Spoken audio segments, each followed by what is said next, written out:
In 2010, I had worked in the international office at Southern Utah University for 7 years. I had worked with people from all over the world and had had opportunities to travel to a few different countries myself. Because of my experiences, I felt that I had a fairly broad worldview, and I also felt that I was fairly accepting of other cultures and viewpoints. That summer, I was informed that SUU would host its first Afghani student, a young Muslim man named Muhammad. Now, if you'll recall what was happening in 2010, the US and a number of other countries were actively engaged in a war in Afghanistan. The Taliban, an extremist group of Islamic beliefs, was kidnapping and assassinating civilians, and fears were still heightened from the 9/11 al-Qaeda attacks nearly a decade earlier. News outlets reported that 2010 was one of the bloodiest years in that country in a decade.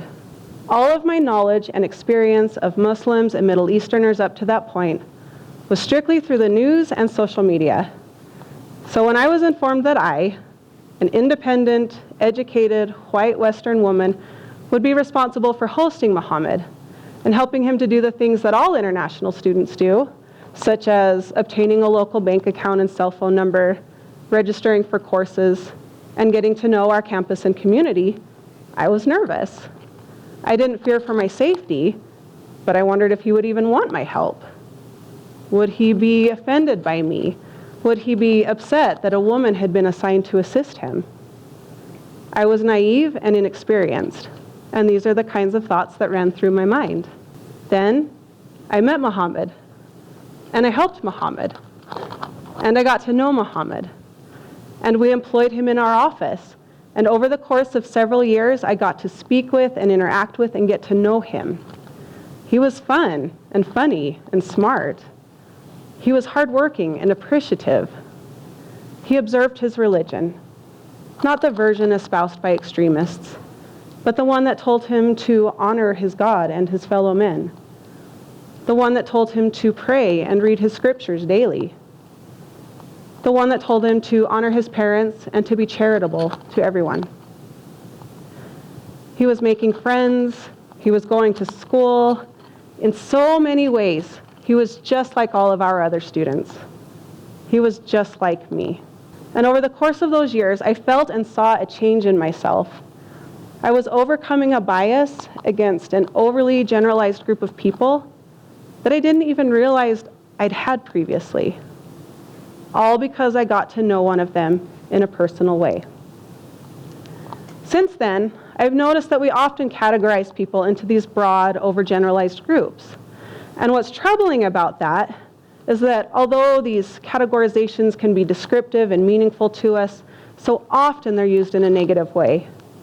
Perhaps you've read or heard or even used some of these terms recently, which in and of themselves are not bad. Immigrants, Muslims, Jews, liberals, conservatives, blacks, whites, millennials, feminists, gays. I see and hear these terms used fairly frequently, and typically it's not something like, oh, feminists, I just love them, they're the best, or conservatives, oh my gosh, those guys are awesome, oh, I just love them. No, that's not how those narratives go. Typically it's something more like, liberals want to tax us to death, or millennials are lazy and entitled and ruining the world, right? And those terms are used in ways meant to incite us into fear and anger towards these groups of others. Used in that way, those terms are really good at taking complex, individual, living, breathing, actual people and dehumanizing them into these broad, oversimplified groups. And then what happens? It's a lot easier to be angry or afraid of some generic, distanced group of others than it is to feel that way towards real human beings who you know and love and value. There's a term social psychologists use to describe this called social categorization. We use it to help us understand others quickly when we don't have time to get to know someone on a personal level. Social categorization helps us to make sense of our world and to understand how we might fit in within various groups. One of the weaknesses, though, is that this form of stereotyping is based on our perceptions rather than actual knowledge of an individual. Due to previous interactions with others or a lack of interactions, there is an inherent bias when we categorize someone into a group. Conversely, or the more similar to ourselves we perceive someone to be, the more favorably we view them. Conversely, when we perceive someone to be different from us and categorize them into a group with which we don't identify, we are more likely to exaggerate the differences between that person and ourselves. So even though someone may be incredibly similar to us, with similar life goals, core beliefs, values, etc., because of the category we've assigned them, we perceive their differences to be much greater from us and the groups we identify with than they actually are. The reality is, we all belong to a number of groups, and we all lie on various points of their spectrums. Do you ever read a friend's Facebook rant about a group of people and think, do they know that they're talking about me? Or do you ever hear a family member who you love and respect belittling a group of people with which you identify? It can be kind of awkward, it can be kind of hurtful, it can even make you angry sometimes. For me, I know that when people are ranting about millennials, I'm a part of that group. When they are belittling feminists, I'm a part of that group. When they are angry about immigrants, they're angry about my grandmother and the second family of my childhood. The people saying these things are friends, family members, neighbors, colleagues. They may not in any way, shape, or form perceive that I am a part of those groups. They're probably picturing some abstract group of enemies. But when they say those things, they are talking about me. And they are talking about those who I love. Now, on the converse side of that, and really think about this, because I don't know that we always realize when we do this, but do you ever openly belittle a group with which you disagree without considering the individual members of that group? Before I met Muhammad, I don't know that I belittled Muslims, but I was afraid of them. And if you had asked me my opinion, I would have told you that they were members of an extreme religion that was inherently harmful. Did I know any Muslims? No. Did I recognize the humanity of the majority of Muslims? No. I was afraid of a small group of them, the extremists, and my mind assigned that meaning to all of them. They were others. I had a similar experience with members of the LGBTQ community. Growing up, I had been taught by society, my culture, my peers, that being gay was disgusting and wrong. I made fun of members of that community and abhorred the idea of same-gender attraction. That is, until I met and befriended several men and women who identified that way. My eyes were opened to the reality of their struggles, to the fear and discrimination many of them faced, and to the years of shame and hiding many of them endured. Some lost family when they came out, and a number lost friends. Suddenly, instead of gays being this abstract group of others who I didn't know and had no problem judging, they became real people.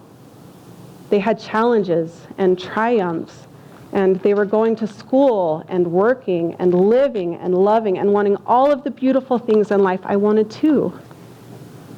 As with Muhammad, I felt a change in myself as I began to see them as real people, just like me, and I realized that we had much more in common than we had differences. Fear of others, anger, judgment towards them, has been around for as long as humans have. It's a part of our past and our present, as a race and as individuals. But it doesn't have to be a part of our futures. We can and we should do better, and our collective experience on this earth will be much richer as a result. So how do we do that? Well, the best way I've personally found is to travel, and if possible, to immerse yourself in another culture. There are few things as humbling and life-changing as being the odd person in a new country where you don't understand the food, the language, the culture, the customs. In order to survive, you have to talk to people who are different from yourself. It can be a little terrifying, and if a language barrier exists, then oh my goodness, even more so. But in most cases, you'll find that people want to help. Your questions and confusing hand gestures will be met with kindness. They'll recognize your humanity, and in return, you'll recognize theirs.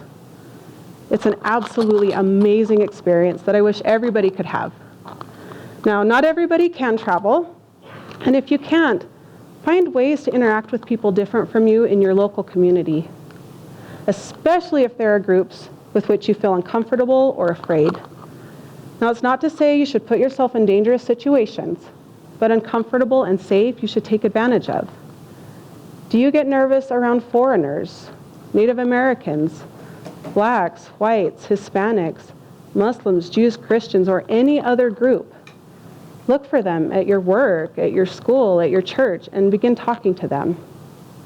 Attend services of a religion different from yours and talk to the people there. Attend a powwow, a step show, an ethnic market or farm stand or shop, and talk to the people there.